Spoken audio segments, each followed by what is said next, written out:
Welcome to the What is Truth podcast.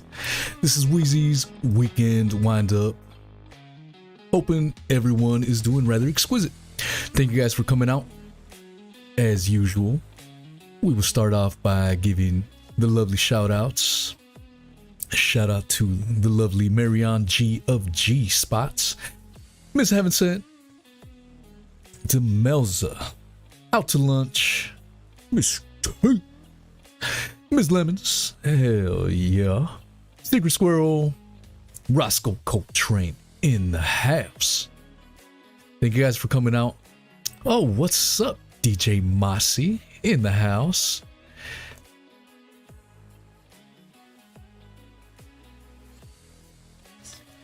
All right, so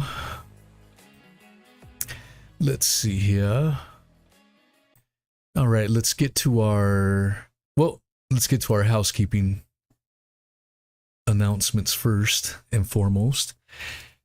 After the show, we will take it over to Rockfin. If you look at the live chat, if you're in the live stream right now, look at the Rockfin link. Hit that link and it'll take you to the live show. You don't have to get a premium account. It just make an account, and I think that's the way they try to not get bots on the site and whatnot. You know, make sure it's real people. So make an account. Make me your first sub if you are a Rockfin virgin. And you will catch a show. I'm going to have Legit Bat Podcast join me. They have a pretty good sized podcast audience, and they have about close to 10,000 subs on Rockfin. I've only been on Rockfin 2 weeks, and we are hitting up on 500 subs. I thought 1,000 subs on my first month in Rockfin was a little Looney Tunes. We may hit that. And if we hit that, there could be some reveals down the road. So, trying to tease you guys, go over to the Rockfin. The live chat is good. It's nice and smooth. No buffering issues. We try to do that in Odyssey, and unfortunately, too many buffering issues. And so Rockfin is my new home where we will be doing live stream. I'm still going to be uploading to Odyssey. But yeah, that's where I hope to catch you guys. And we are up. I'm going to be re-uploading a lot of stuff onto my Rockfin channel, little by little. So check it out. And all right, what's up, Sunflower? What's up, Alex? George O'Brien, Secret Squirrel, hell yeah, Weeping Willa on Satin Pillars. Yeah, so if you guys catch the show at Rockfin, it should be a good one. We're going to go down the rabbit holes. Things that we cannot talk about on this platform. We've only grown by about 100 subs in the last year here on YouTube. And I've effectively been shadow banned. I've got messages and from other people letting me know, hey, I didn't get an alert. I didn't get a notification. So we are shadow banned here. And we're not wanted here, in other words. So we'll go places to where we are wanted. Rockfin has been putting my channel on the homepage. I've been getting advertised over there. So they are pushing me. They're helping me to grow. So we're going to take our talents where we are more welcome. We are not welcome here. So I'm only doing these weekend windups here on YouTube, but any of the good stuff will be on Rockfin. So please follow me there.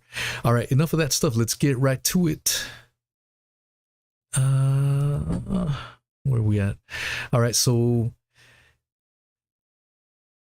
the Queen passed away, and I may have made some people angry, but I just spoke my thoughts on it. So the artist with the big ears, formerly known as Prince, now is King. King Charles III is the new monarch. This is from the BBC News, dated on September 9th. All right. What will he be called? He will be known as King Charles III. That was the first decision of the new king's reign. He could have chosen from any of his four names: Charles, Philip, Arthur, George. He is not the only one who faces a change of title. Prince William and his wife Catherine are now titled Duke and Duchess of Cornwall and Cambridge, and the king has conferred on them the title of Prince and Princess of Wales. There's also a new title for Charles' wife, Camilla, who becomes the Queen Consort. Consort is a term used for the spouse of the monarch. Formal ceremonies. All right. Charles will be officially proclaimed king on Saturday. This will happen on St. James Palace in London in front of a ceremonial body known as Ascension Council. This is made up of members of the Privy Council, a group of senior MPs, past and present, and peers. Sadly, Jimmy Savile is no longer here, or he would have been there as well as some senior civil servants, Commonwealth High Commissioners, and the Lord Mayor of London. And it goes on. Is that Epstein? Oh no, that's uncanny resemblance, oddly enough. All right, enough of that shiznit. I call it shiznit because, as you heard me last week, I'm not a fan of this royal nonsense. I don't espouse to the belief that because of your DNA or whatever, that you should get some kind of special treatment. Yeah, we all poop the same. It all stinks. Even if you think yours may smell like roses, it's all shit at the end of the day. And this is why. Let me go to my Exhibit A. All right, this is from the Daily Mail, and it is written by Eleanor Dye. And let's see, it's dated September 17th. Jeff Epstein's abuse victims are frustrated that his friend Prince Andrew has been rehabilitated in Queen's death events. Let's go on. Go on. That's it. Abuse victims of Epstein are reportedly frustrated that his long-term friend Prince Andrew has been rehabilitated in his public appearances following the Queen's death last week.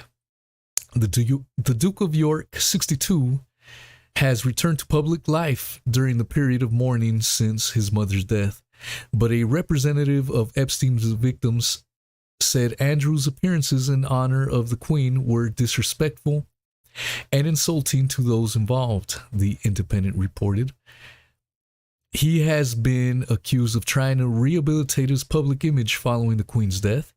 Yesterday, the prince wore his military uniform during a vigil at Westminster Hall for the Queen as she lies in state, after King Charles allowed him to wear it.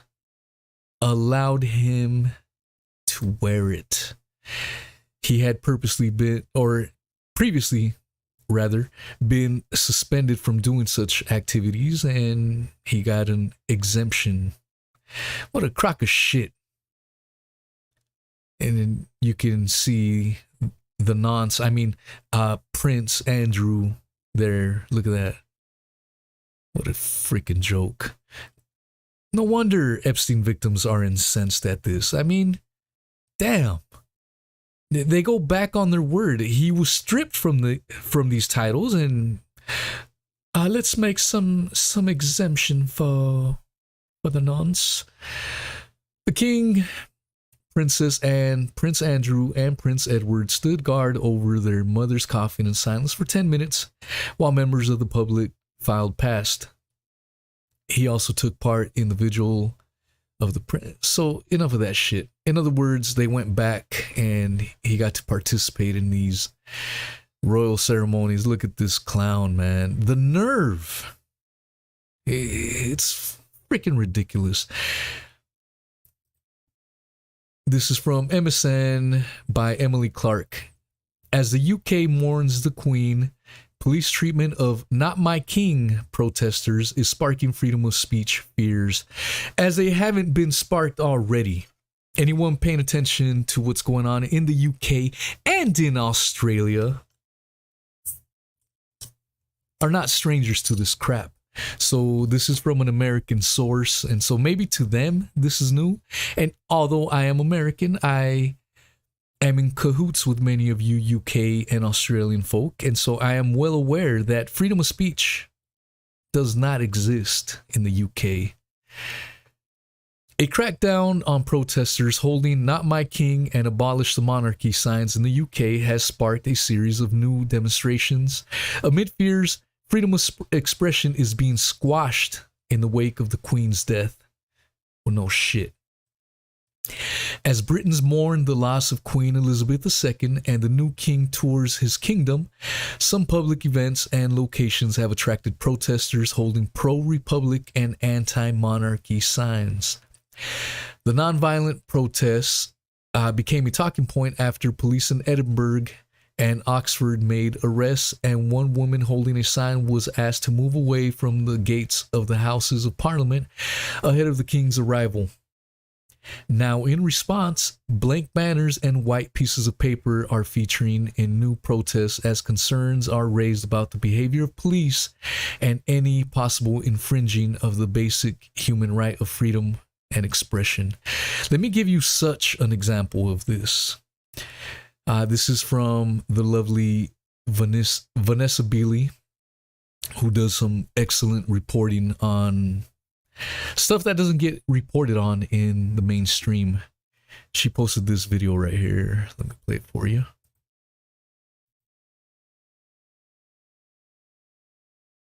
The issue is the flags. I'll be perfectly honest. Which is obviously. So it's the flags again. It's the flags, right?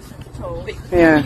You are causing a nuisance. No, we're not. I want you to leave, peacefully leave, and cut the protest short today because you've upset people. Yeah, all right. And then I'll get my done, and then you can get yours. All right. We'll take people take offence to the Russian flag that you are displaying, as there's currently a war going on in Ukraine with Russia. So someone apparently was flying around a Russian flag, and they were asked to not do it anymore because people were upset. What an absolute joke. Can't express yourself because people are having their feelings hurt and blah, blah, blah. Absolute joke.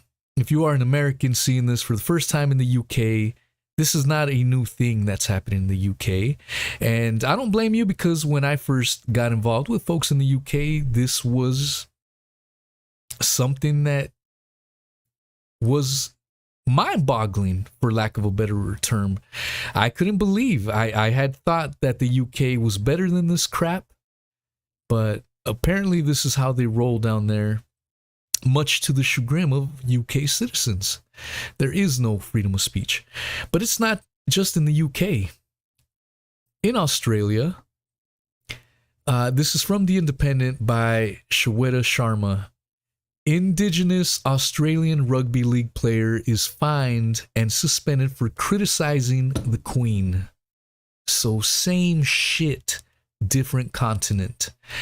Australian Indigenous women's rugby league player Caitlin Moran has been fined and handed a one-match ban over her social media post criticizing Queen Elizabeth II, prompting anger in the association's body. Miss Moran, 25, who plays for Newcastle in Australia's National Rugby League Women, NRLW, in other words, racked up headlines last Friday after she referred to the deceased queen as a dumb dog in a now-deleted post. The Instagram post was deleted after almost 8 hours, but screenshots were circulated, and of course, Heather Turners and Karens got her in trouble. It was widely on social media and came under the scanner of the national. I wonder how. I bet you these Heathers and Karens jumped in and got her turned in. She had posted on Friday, "Today's a good effing day. Uncle Luke Combs announces his tour, and this dumb dog, the Queen, dies. Happy effing Friday." The NRL declared on Tuesday that Moran will be banned for one match, which means a fifth for the NRLW season. With the ban, the former Gillaroos back has become the first player in the history of the Women's League to be banned for off-field behavior. Freedom of speech doesn't exist in the UK nor in Australia. So there you have it. The article, you can read it for yourself. I gave you the source. Moving on. Ken Starr passed away earlier this week. He is mostly well known for being the prosecutor that he probed into Bill Clinton's affair during the Monica Lewinsky thing. That made him a star. Ken Starr became a star over that, and he was well lauded for that. But very little known is his other roles later on in life. And the Rolling Stone did a good job in highlighting all this crap. So let's read this article. Ken Starr, and this is by the Rolling Stone again, by John Blistein. Ken Starr, who turned a blind eye to abuse and defended a sex trafficker, is dead at 76. The right-wing lawyer was known for probing Bill Clinton's affair, mishandling assault cases at Baylor, and helping Jeff Epstein secure a sweetheart deal. So even though he's deceased, if you've done things like this, I don't care, it needs to be brought up. People need to know. Who the hell defends Epstein? Ken Starr, the lawyer known for investigating Bill Clinton's affair with Monica Lewinsky, mishandling assault cases. All right.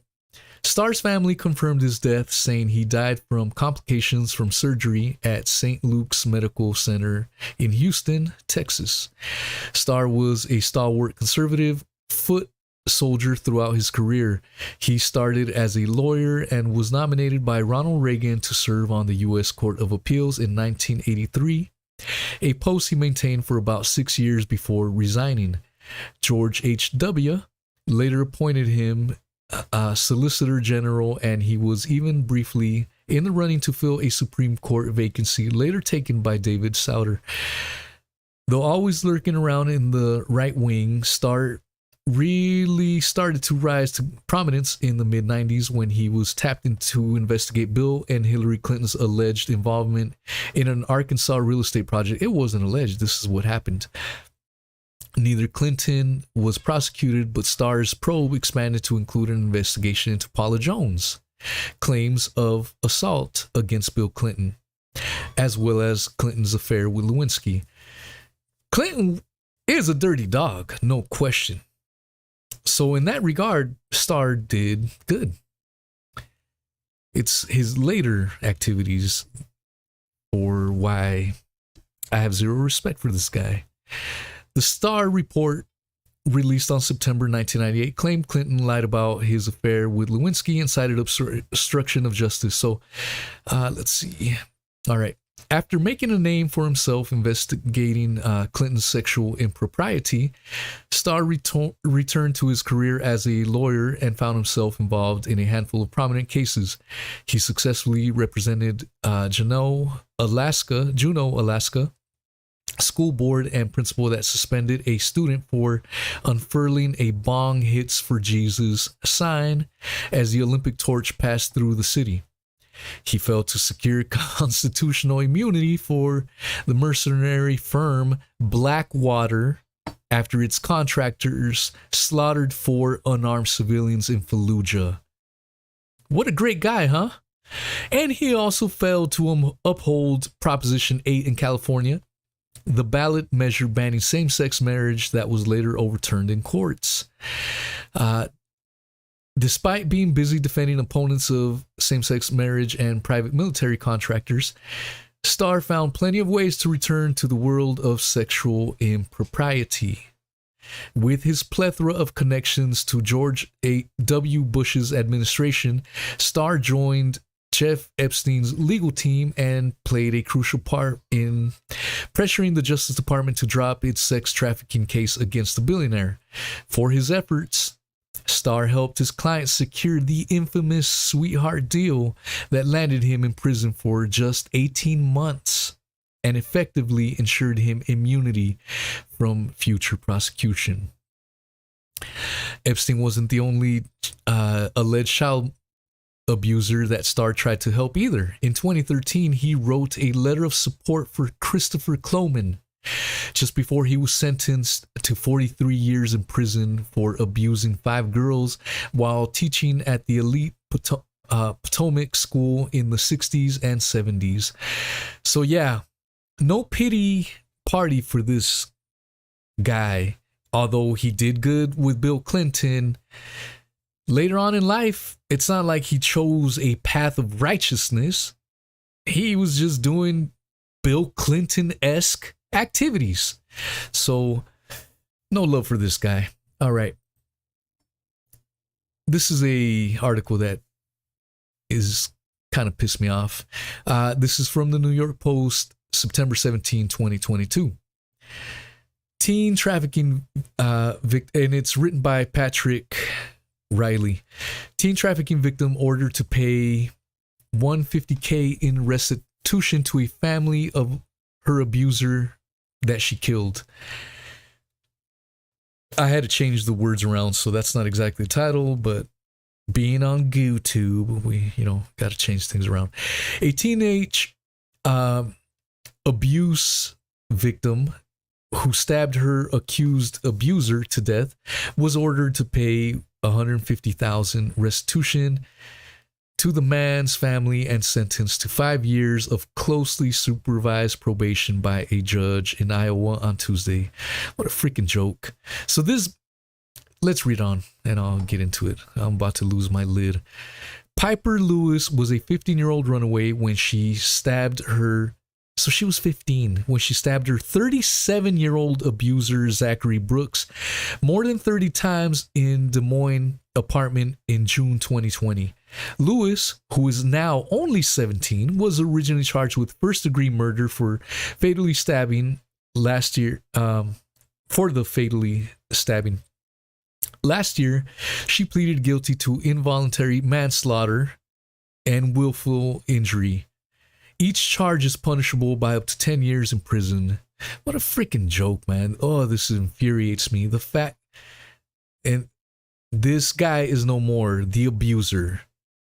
Another person I feel no pity for. Polk County District Judge David M. Porter deferred Lewis' prison sentence on Tuesday, meaning that if she violates her probation, she could be sent to prison to serve 20 years. What an absolute bag of horse shit, man. The judge said Lewis was ordered to pay the estate of her abuser because the court was presented with no other option, adding that the restitution is mandatory under Iowa state law. Again, the justice system is broken and garbage. She will be moved into a hallway or halfway house in Des Moines where she will wear a GPS tracking device to ensure she does not fall back into the lifestyle that she's a child, man. And the judge preaching to her like this. All right. According to the New York Times, she will additionally be required to complete 200 hours of community service.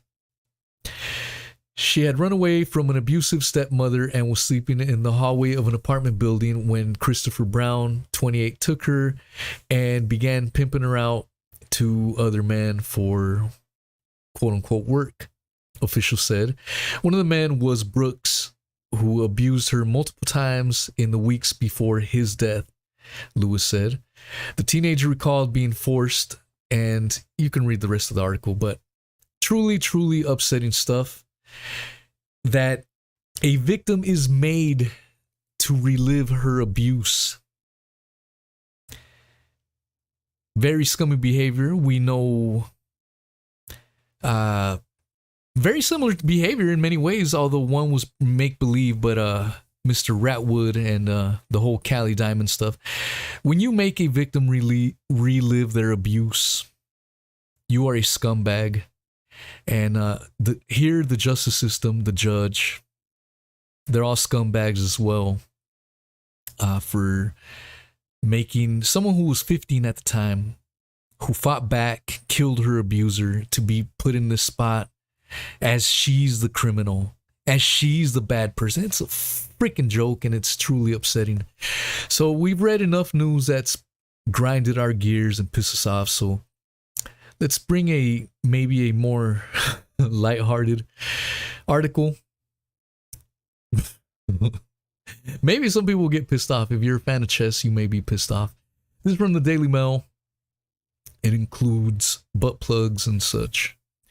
U.S. chess grandmaster furiously denies using anal beads to win a match against world number one Magnus Carlsen as Elon Musk cracks a joke about the bizarre rumor.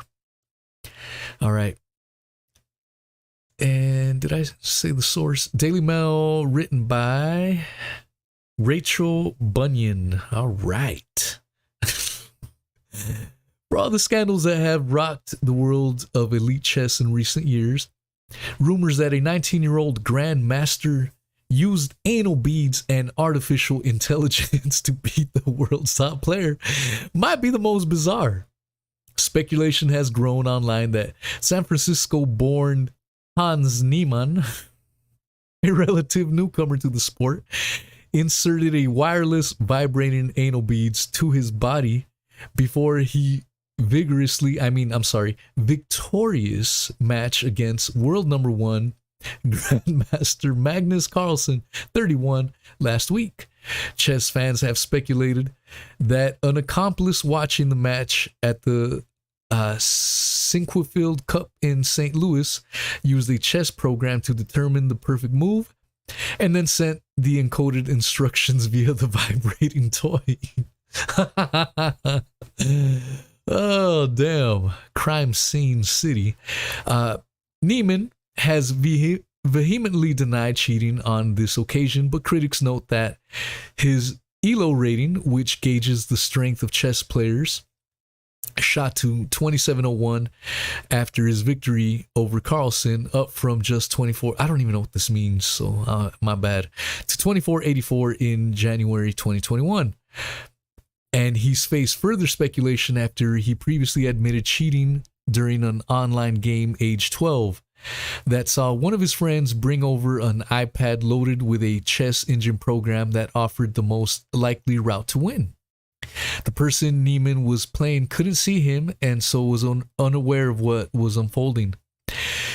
His latest increase is so staggering that many in the sport don't believe it's possible, and their suspicions are bolstered by Niemann's own admission that he has previously used chess programs to cheat online tournaments.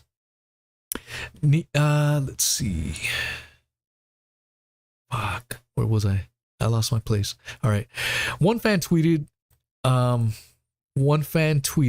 that, God damn it, currently obsessed with the notion that Hans Niemann has been cheating at the Sinquefield, I'm sorry, I'm probably saying that messed up, Cup chess tournament using wireless anal beads that vibrate him to the correct moves.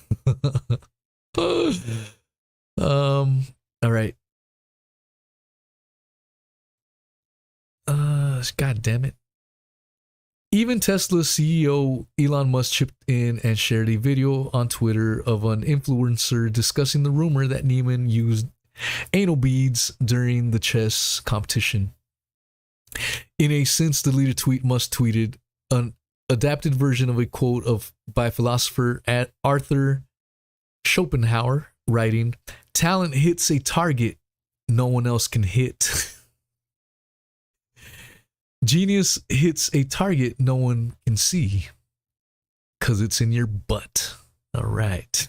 The milkman has entered the building. All right. Vehemently denying he had cheated at the competition, Niemann said, "I have never cheated over on a board game. If they want to strip me fully naked, I will do it," he added. "I don't care because I know I'm clean." Yeah, but if it's inserted and you are, you know what I'm saying? How are you going to find that out? You know? You want me to play in a closed box with zero electronic transmission? I don't care. I'm here to win, and that is my goal regardless. However, Neiman admitted to cheating in an online chess tournament when he was younger by using a computer program to select moves. Other than when I was 12 years old, I have never cheated in a tournament with prize money. All right, so those are our articles that we have. Hope you guys have some funny times. Some of you guys will be waiting at the Rockfin lobby and maybe using some beads of your own. I don't know. I don't care. I don't judge. Do your thing. You know what I'm saying? But StreamYard link is in the live chat. I hope to see you guys there. And yeah, hope to see you guys there. It is growing. If you haven't made an account, please do so. And this is, you know what? I'm going to leave you guys with the Rockfin channel. Here's what the Rockfin channel looks like. All right. And let's play it. Shout out to Data Hoax for this outro. Hope you guys enjoy it. Thank you guys out for making it out. We'll catch you guys at Rockfin, y'all. No tall building had ever collapsed primarily due to fire. But that's exactly what investigators believe happened to the 47-story World Trade Center Building 7 on September 11th. I was watching with my roommate. It was approximately several minutes after the first plane had hit. I saw this plane come out of nowhere and just scream right into the side of the Twin Tower, exploding through the other side. And then I witnessed both towers collapse, one first and then the second, mostly due to structural failure because the fire was just too intense. The third total shot hit the president's head. His head could be seen to move violently forward. But they're really criticizing science, because I represent science.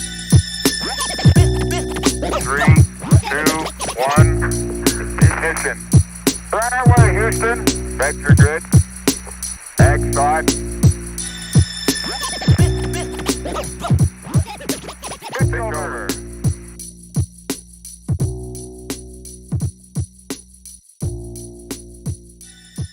But I want to say one thing to the American people.